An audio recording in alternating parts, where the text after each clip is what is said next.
네, 지난달 돌아보면 미국의 CPI가 늦게 발표됐고 FOMC 있었고 APEC까지 성공적으로 끝나면서 시장은 굉장히 강한데요. 또 어떤 걸 챙겨봐야 되는지 오늘 스페셜리스트 김한진 이코노미스트 함께하겠습니다. 어서 오십시오. 네, 안녕하십니까. 네, 말씀드린 것처럼 뭐 강한 흐름들인데 사실은 이제 지금 좋은 뉴스만 보이고 사실 악재는 잘 안 보이는 시장인데요. 반대편의 이야기도 이럴 때 조금 생각해 볼 필요는 있습니다. 그런 관점에서 오늘 봐주시고요. 주제 소개하겠습니다. 첫 번째 키워드는요. 네.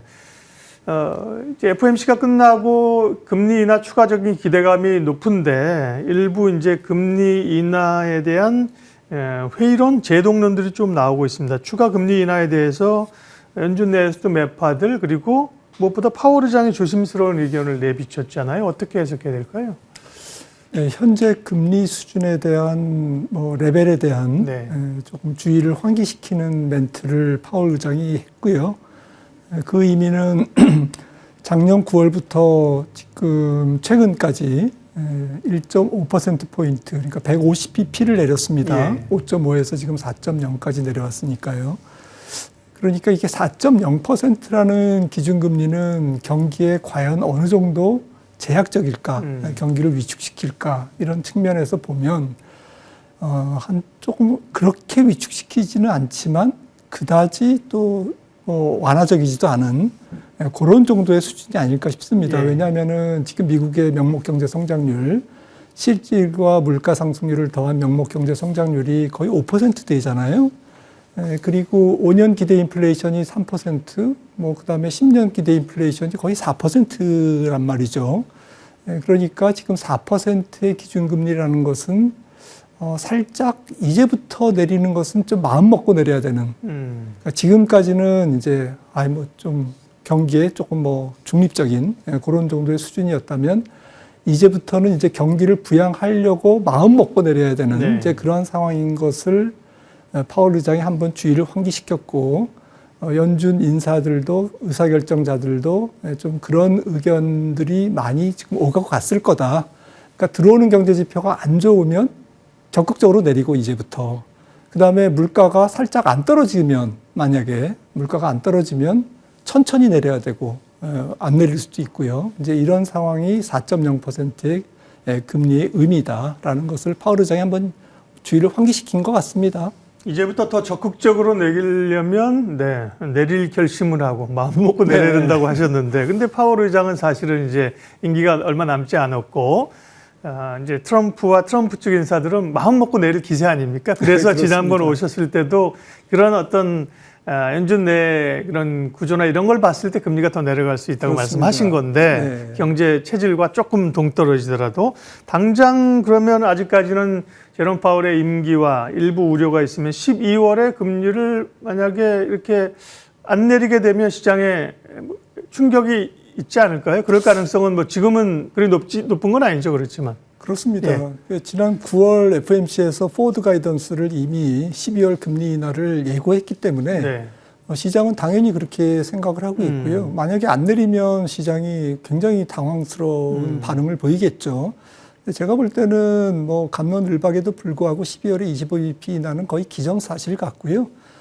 보다 중요한 것은 최종 기준금리인 것 같습니다. 얼마까지 내릴까라는 부분이 더 중요한데 제 생각에는 12월에도 25bp 내려서 연말에 3.75까지 갖다 놓고 해가 넘겨서 내년부터 25bp씩 369 이렇게 내려서 거듭 말씀드리지만 아마도 3.0까지 갖다 놓으려고 하는 게 대부분의 연준 의사결정자 12명 중에 거의 한 절반 이상은 그런 의도를 갖고 있지 않을까라고 생각을 하는데요.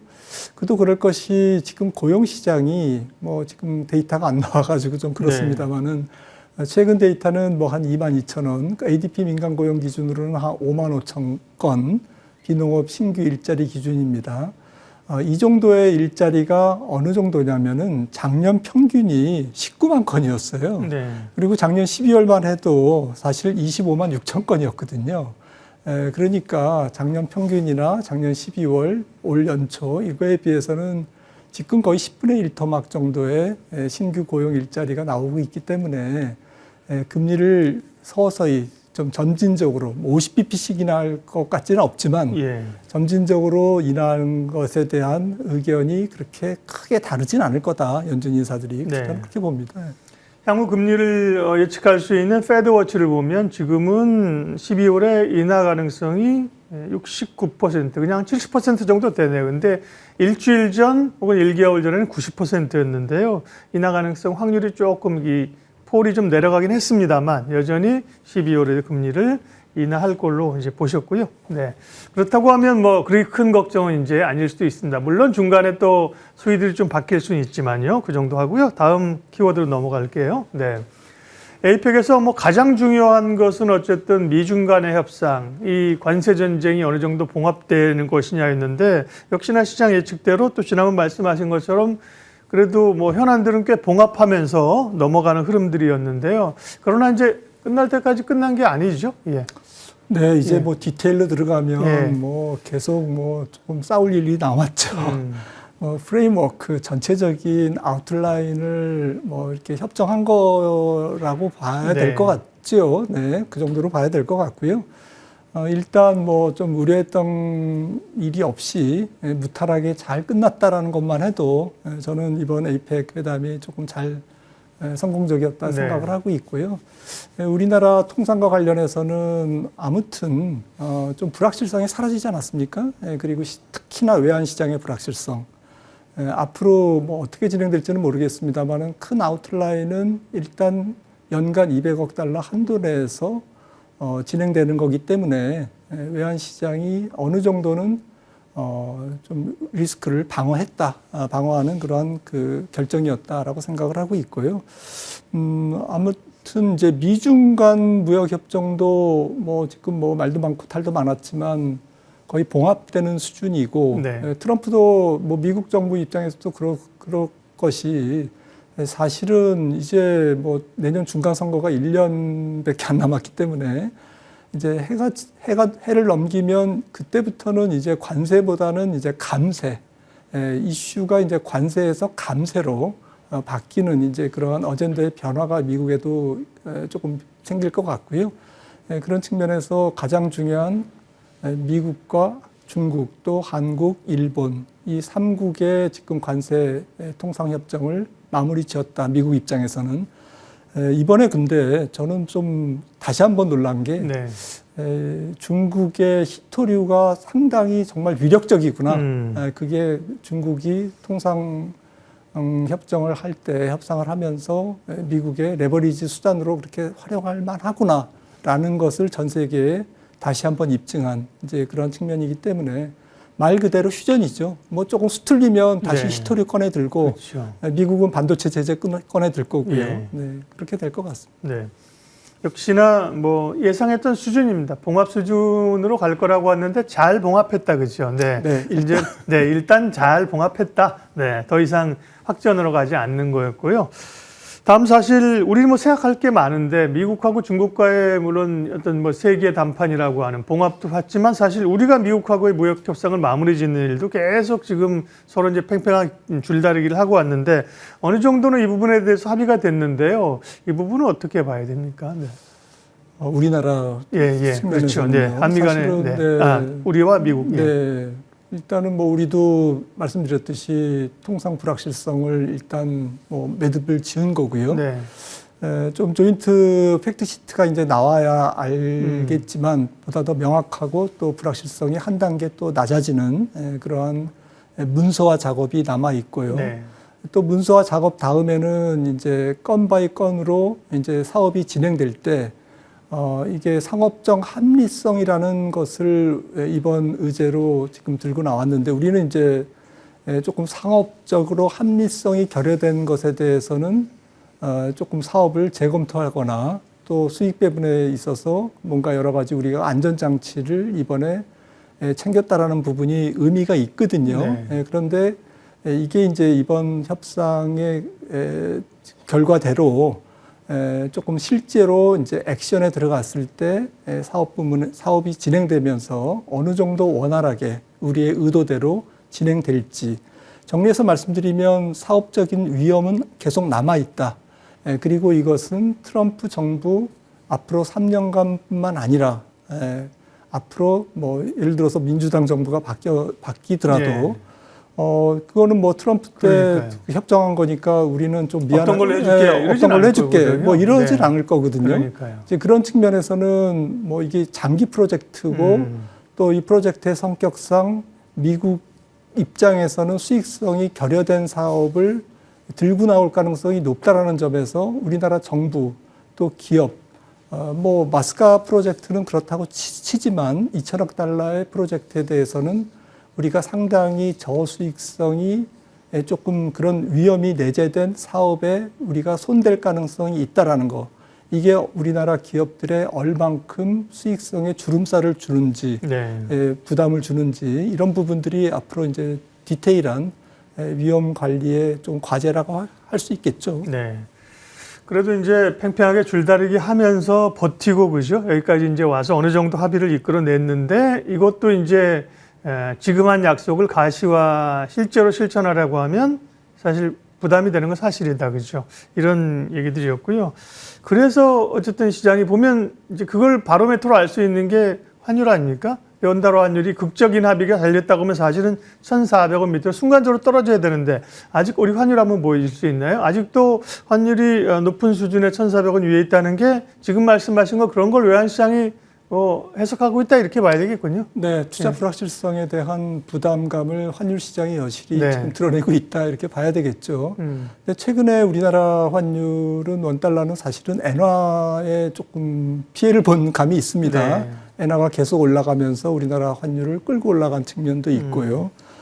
그래서 뭐 전체적으로는 글로벌 달러가 아직은 조금 약간 강보합 기조이기 때문에 환율이 1,430원대에서 안 내려오고 있지만 제 생각에는 뭐 조인트 팩트 시트가 조금 나오고 또 불확실성이 한 단계 진정되면 환율이 1,400원 밑으로 뭐 12월 말 또 연초에는 좀 1,300원대 환율을 좀 보지 않을까 저는 그렇게 생각을 하고 있습니다. 그렇죠. 지금 비이성적으로 높은 거죠. 네. 그러나 이제 떨어질 요인들이 있는데 생각보다 안 떨어지는 거고 또 환율의 특성이라고 하는 게 이런 실체보다도 심리적인 걸 많이 반영하니까 한번 말씀하신 것처럼 아래쪽으로 속도가 붙으면 또 순간적으로 내려갈 수 있잖아요.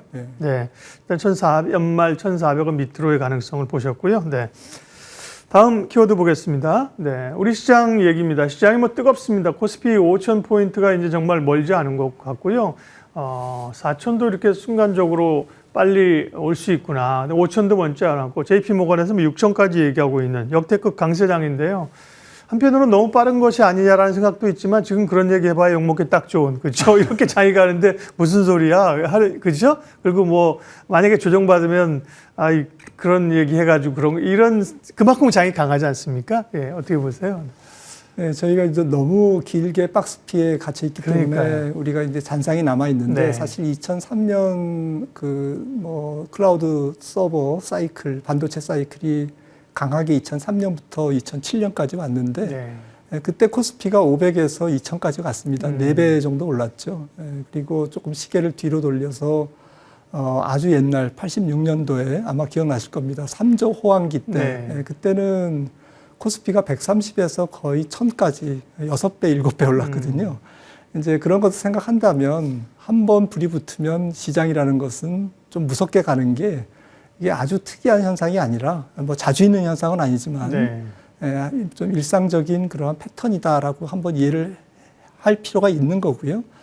이번에도 조금 저유가 또 저금리 그리고 앞서 이제 환율 말씀을 나눴습니다만은 저는 내년도에도 내년도에는 달러가 조금 약하게 전개될 가능성이 높다고 봅니다. 아주 초약세는 아니더라도. 그러면 조금 비슷한 3조 호황이 우리나라 경제를 전체적으로 지배하고 좋은 쪽으로 지배하고 또 리레이팅 아직까지는 조금 덜 진행된 것 같거든요.